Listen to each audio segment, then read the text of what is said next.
Winter, it will accommodate the sliding sports along with biathlon and Nordic skiing, and then in the summer it will turn into a hiking and mountain biking center. You'll hear the audio, left, which is the finish straightaway of the old sliding track that was used for both the 1932 and 1980 Winter Olympic Games. We're on the Cliffside mountain coaster. Sports venues from around the world like Wimbledon for tennis or Indianapolis for auto racing, this track on the left is world famous in its own right. 9 decades ago, baseball had Babe Ruth, and bobsledding had Billy Fisk, who won the gold medal here in 1932 in the 4-man bobsled event. The award ceremony took place not far from where you are now. And listen to Fisk comment on winning the gold and the cup. I'm very glad to have been able to win this cup for America, and I hope it stays in this country. 2 Lake Placid residents, Curtis and Hubert Stevens, won the 2-man gold medal in 1932 games, and listen to what they said after they won their gold medal. Very wonderful trip down the slide.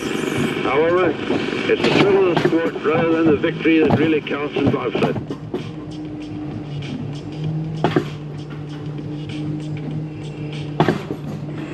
This is pretty exciting. If you look to the left, you will see the new cross-country and biathlon courses that were just built to accommodate the 2023 World University Games that will be staged in Lake Placid. This event will enrich Lake Placid and New York State's Olympic legacy into a second 100-year span. This global event will be staged over 11 days with 13 different sports competing, involving 600 universities, 60 nations, and a total of 3,000 athletes, delegates, and officials. Oh, this thing goes high. The event was previously staged in Lake Placid in 1972, and the summer version was staged in Buffalo, New York in 1993. Hi, folks. I'm Alana Myers-Taylor, pilot of the U.S. Women's Bobsled Team and 3-time Olympic medal winner. I want to review some of the riding instructions with you. Remember, you are in full control of the ride once you have passed the attendant building at the top.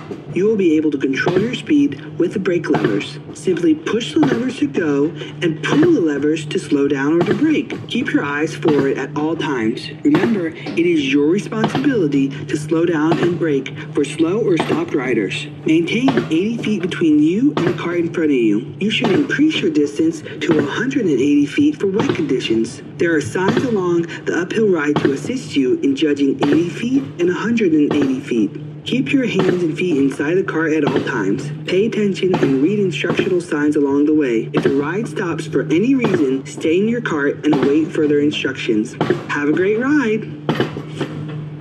The Mount Van Hovenberg Olympic Bobsled Run is nationally significant for its association with the 1932 Winter Olympics and for its role in the development of bobsledding in the United States. Also for its association with the development of Lake Placid as a center for winter sports in the U.S. The Bobsled Run was constructed in 1930 after Godfrey Dewey was successful in convincing the International Olympic Committee to bring the 1932 Winter Olympic Games to Lake Placid. Dewey was the son of Lake Placid Club founder Melville Dewey, who founded the Dewey Decimal System in our libraries. After persuading the IOC that Lake Placid could offer facilities equal to the best European sites, with this cable, how it goes all the way back down. That's pretty cool. That's a long freaking cable. And participating in the design and construction of sports facilities. Of the latter, the bobsled run was considered critical, and Dewey promised the committee a first-class run. Despite America's inexperience with bobsled tracks, Dewey succeeded by securing the service of Stanislaus Zelinsky, a renowned German course designer, who designed a course that was radically different from its European counterparts. After the American team won 2 gold medals and 1 silver in 1932 at the bobsled competitions, the sport was previously unknown in America, but now it captivated the country's interest.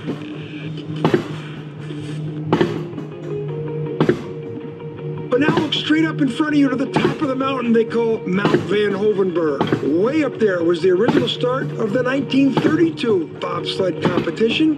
The track then was 1.5 miles in length. It was shortened in 1939 to 1 mile, and if you get a chance, there is a great trail to the top where you can see the remnants of the old 1932 track, and when you get to the top, a breathtaking view awaits you. If you look to the left, that building is where the start was for the 1980 Winter Olympic Games bobsled competition. On your right is the new bobsled luge and skeleton start buildings built in 1999 for the Winter Goodwill Games. And further right, you will see the ski jumps, Whiteface Mountain, the Olympic Arena downtown Lake Placid, and that's where the greatest moment in sport of the 20th century took place in 1980 when a bunch of USA college hockey players beat the mighty Russians in the famous Miracle on Ice. You might have seen that movie Miracle with Kurt Russell.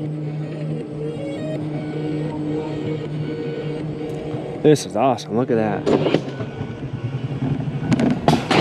This is Alana again. Remember, keep your seatbelts buckled at all times. You will soon be entering the downhill track. Keep both hands on the brake levers at all times. Push the brake levers forward now and keep them forward until you have passed the attendant building.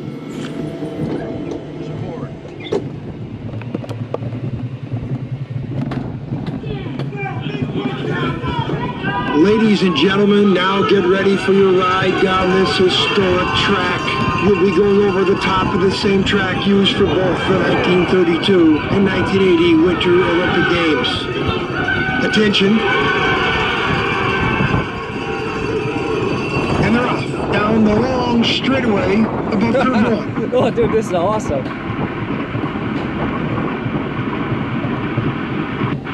Taking the curve.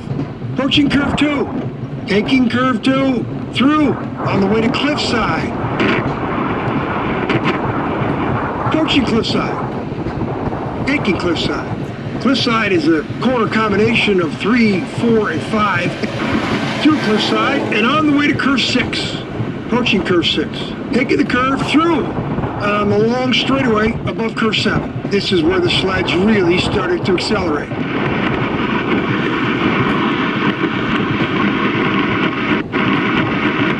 Approaching 7, taking the curve through 7.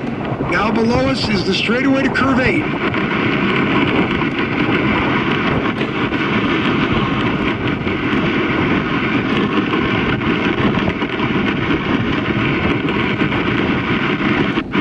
Approaching 8, taking the curve through 8, and on the way to Big Shady. Holy crap, Taking the look at big this. curve at Shady. Through, and on the long straightaway above Little S. Shady was one of the most Holy famous curves shit. in the world, and the reason they called it Shady, it always was covered in shades to protect it against the sunlight. The G-forces in that curve were incredible. Approaching Little S.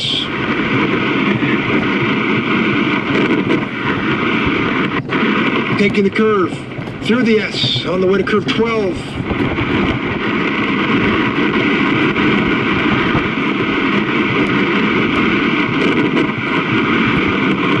Taking the curve through 12 and on the way to the world famous zigzag curve.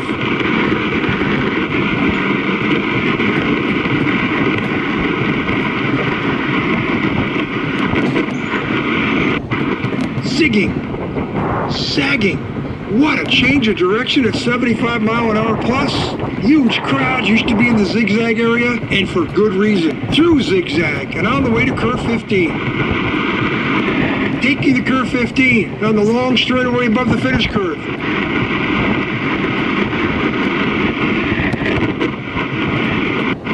And now we're going to enter a 360-degree curve we call a Kreisel. Only 2 Olympic tracks ever had one of these built. Now you're approaching the finish curve, taking the curve through and down.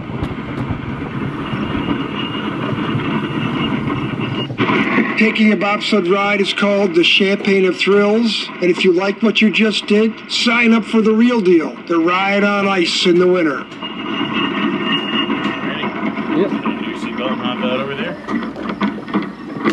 Awesome. That was fun.